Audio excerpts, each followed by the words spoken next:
were talking about the Seahawks and their QB situation a second ago. So we have Sam Darnold to the Seahawks, 3 years, $110 million, the 17th highest paid quarterback. I have some mixed feelings on this one.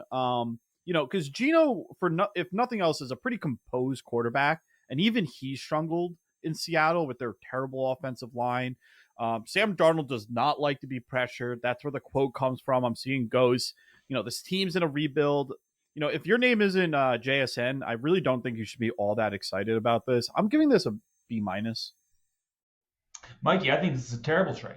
I think Okay, this is good. a terrible situation for Sam Darnold. Now that I look at this, I'm going to give this a C plus. I'm bumping it down. There you go. Go ahead, get a little crazy, Mike. Get a little crazy. I like it. Sam Darnold had one good year. I'm happy for my guy, the USC kid. I hope he succeeds. I really do. He was in an excellent situation in Minnesota with an excellent coach.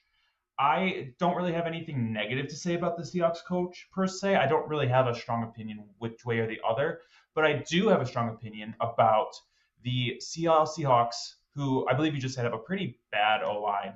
And I'll say that with fact. I don't know for sure, but I'll say it like a fact. They have a bad O-line, and they just got rid of DK Metcalf and Tyler Lockett. They only have one decent wide receiver, and it's not like there's a ton of wide receivers coming out of the draft this year. You have the Arizona wide receiver, a couple Texas wide receivers, and that's about it. So unless you're getting one of those guys, which I wouldn't count on. It feels like a wide receiver is a top priority for this team. So they're probably not going to get Tet. And then, outside of Tet, there's like Luther Burden, who's a bigger body guy, but like Ibuka, kind of does the same role that JSN has. And funny enough, they actually played together in college.